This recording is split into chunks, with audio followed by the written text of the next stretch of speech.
சாதகமான நிலைப்பாடு எடுத்துக்கொண்டே இருப்போம். இப்ப சென்ட்ரல் வாட்டர் கமிஷன் வந்து கொடுத்திருக்கக்கூடிய திட்ட அறிக்கை அல்லது அது குறித்தான அறிக்கை குறித்து நம்ம எதுக்கு மறுபடியும் ஒரு தீர்ப்பாயத்துக்குள்ள போகணும்? மறுபடியும் எதுக்குள்ள போகணும்? அது போகணுங்கிறது எதுக்கு? இது தேவையா தேவையில்லையா என்கின்ற இடத்தை தான் நம்ம நோக்கி நகரக்கூடிய இடமா நிக்குது. இன்னைக்கு அவங்க மேகதாது அணையை கொண்டு வருவதற்கான சொல்லக்கூடிய காரணங்களும் நாம் எதிர்கொள்ளக்கூடிய நாம் முன்வைக்கக்கூடிய காரணங்களையும் இணைத்து பார்த்து தான் பேச வேண்டியிருக்கு. அவன் என்ன சொல்றான்? எங்களுக்கு வந்து நீர்ப்பாசனத்திற்கு அல்லது மின்சார உற்பத்திக்கு எங்களுக்கு தேவைப்படுது அப்படின்னு அவங்க பேசுறாங்க. மின்சார உற்பத்திக்காக மட்டும் அல்ல என்று மக்களுக்கு குடிநீரே இல்ல, குடிநீர் மேகதாது கட்டினாதான் குடிநீர் கிடைக்கும் அப்படிங்கிறாங்க கர்நாடக மாநிலத்துல. சரிங்க, அப்ப தமிழ்நாட்டில் இருக்க மக்கள் குடிநீருக்கு என்ன பிரச்சனை பண்றது?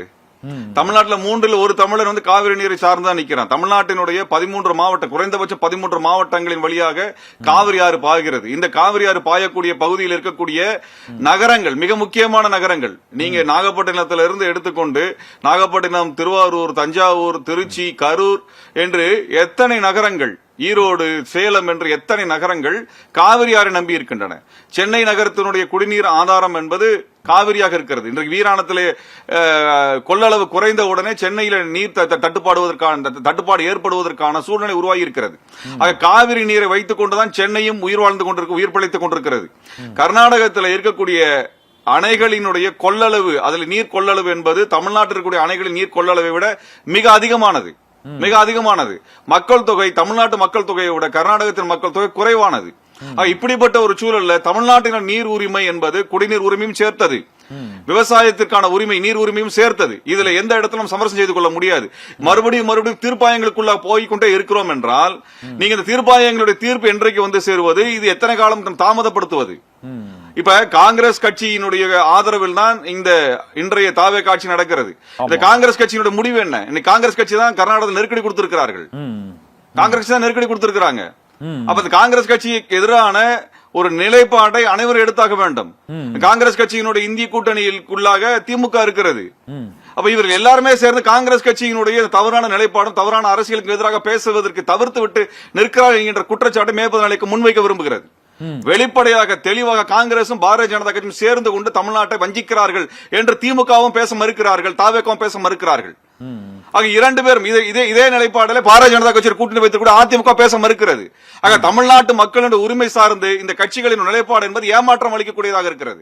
நமக்கு மேகதாது தேவையில்லை, அது குறித்தான அறிக்கைகளை விவாதிக்க வேண்டும் என்ற இடத்துக்கு நகர்த்தினாலே அந்த அறிக்கை தேவையா இல்லையா என்கின்ற இடத்துக்கு அடுத்த கட்டத்தை நகர்த்தக்கூடிய இடத்தை நீங்களே வாய்ப்பை ஏற்படுத்தி கொடுக்கிறீர்கள் என்றுதான் அர்த்தம். ஆக இது எந்த இடத்திலும் ஏற்றுக்கொள்ள முடியாது. காவிரி நதிநீர் உரிமையிலே சமரசம் செய்து கொள்ள முடியாது.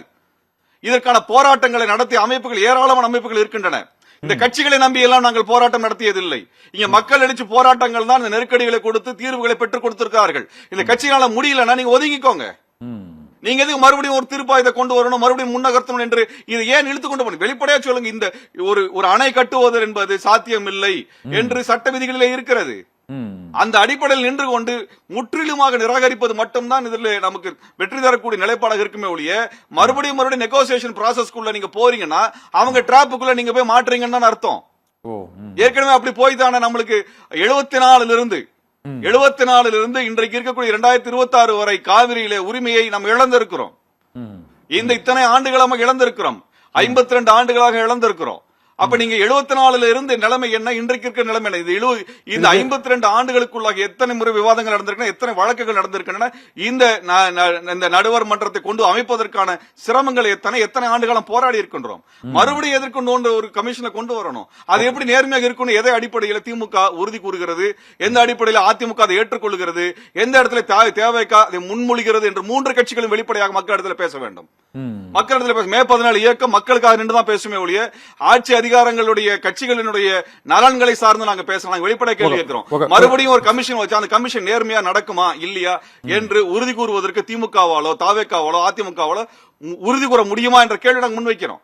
எத்தனை ஆண்டுகளும் மறுபடியும் இழந்து கொண்டே இருப்பது? இப்போ இல்ல மேகதாது பிரச்சனையை அதை தனி பிரச்சனையாக இந்த காவிரி பிரச்சனையோடு அதை இணைக்காமல் தனி பிரச்சனையாக அதை பிரித்து கொண்டு சென்று சட்ட ரீதியாக அணுகினால் மட்டும்தான் நமக்கு இந்த மேகதாது அணை கட்டும் திட்டத்தை நிறுத்த முடியும். இல்லை என்றால் அது அடுத்த கட்டத்திற்கு செல்வதற்கான வாய்ப்பு இருக்கிறது என்பது இன்று பேரவையில் அமைச்சர்கள், எதிர்க்கட்சி சார்பாக பேசிய முன்னாள் அமைச்சர்கள் ஆகியோர் அதற்கு விளக்கம் அளித்தார்கள். காவிரி பிரச்சனையை தவிர்த்துவிட்டு ஏற்கனவே காவிரி நதிநீர் பங்கீடுக்குத்தான் காவிரி நடுவர் மன்றம், அணை கட்டும் பிரச்சனைக்கு அது தனியாக இன்னொரு நடுவர் மன்றம் வைத்தால் மட்டும்தான் அதை நிறுத்த முடியும் சட்ட ரீதியாக. இது ஒரு புதிய வியூகம், சட்ட ரீதியான வியூகம்தான். மற்றபடி காவிரியில் நமக்குள்ள உரிமையை விட்டுக் கொடுக்க மாட்டோம் என்றுதான் அரசு தரப்பிலும் எதிர்க்கட்சி தரப்பிலும் இன்றைக்கு வெளிப்படையாக கூறப்பட்டிருக்கிறது. இப்போது அணை கட்டுவதை நிறுத்துவதற்கு சட்ட ரீதியாக நடுவர் மன்றம் அமைத்தால்தான் முடியும் என்பதுதான் நிலைப்பாடாக இருக்கிறது. அதில் என்ன தப்பு இருக்குன்னு நினைக்கிறீங்க? இல்லைங்க, இந்த 1990 நடுவர் தீர்ப்பாயம் அமைப்பது குறித்தான ஒரு கோரிக்கை தமிழ்நாடு அரசினால் முன்வைக்கப்பட்டது. எந்த மாநிலமும் 1972 மே மாதத்துக்கு கடைபிடித்த அளவை விட அதிகமாக நீர் தேக்கக்கூடாது, எந்த மாநிலமும் புதிய நீர்த்தேக்கமோ அணையோ கட்டக்கூடாது, புதிய பாசன திட்டங்களை செயல்படுத்தக்கூடாது. இது போன்ற ஒரு கோரிக்கைகளை முன்வைத்து தான் நடுவர் மன்றம் உருவாக்கப்பட்டது. இந்த அடிப்படையில தான் நம்ம நிலைப்பாடுகளை எடுத்துக்கொண்டு பேசிக் கொண்டிருக்கிறோம். அதுல இருந்து ஏன் நம்ம மாறி நின்னு பேசணும்? எதுக்கு ரிப்போர்ட் கேக்குறாங்க? காவிரி மேலாண்மை ஆணையம் இந்த ரிப்போர்ட் கேக்குறாங்க. ஒரு அணை, அந்த அணையே சட்டவிரோதமானது. அந்த அணை சட்டவிரோதமானது. அது குடிநீர் பர்பஸுக்காகவும் மின்சார உற்பத்திக்காகவும் அவங்க சொல்றாங்க. ஆனா நோக்கம் அதற்கானது அல்ல.